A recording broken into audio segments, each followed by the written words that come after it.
Привіт.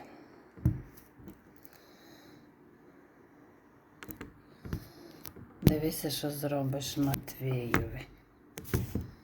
А не давай йому різні таблетки. Ставлю так, щоб виділа. Береш жовток, сам жовток. Розбиваєш. В нього добиваєш або натуральне масло візьмеш, там гастрономія буде. Такий кусочок маленький масла. Такий. Десь на 1 чайну ложку масла.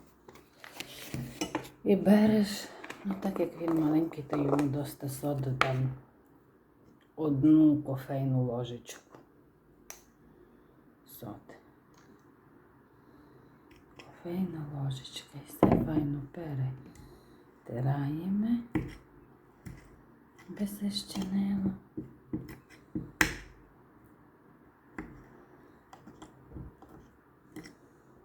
Просто перетрощиш або ложку, воно все легко передавлює.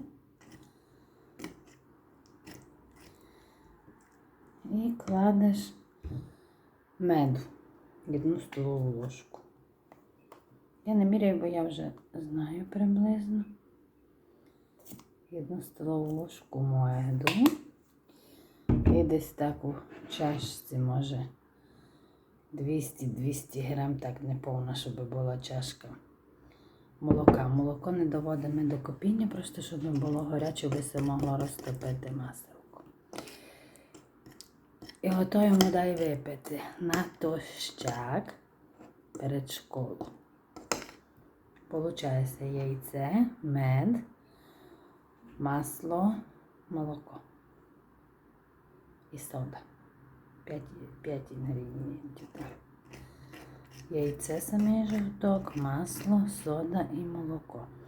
Бо таблетками лише печень садиться і пак у нього будуть синці під очима. Добрі. Все, давайте. Цілую, люблю.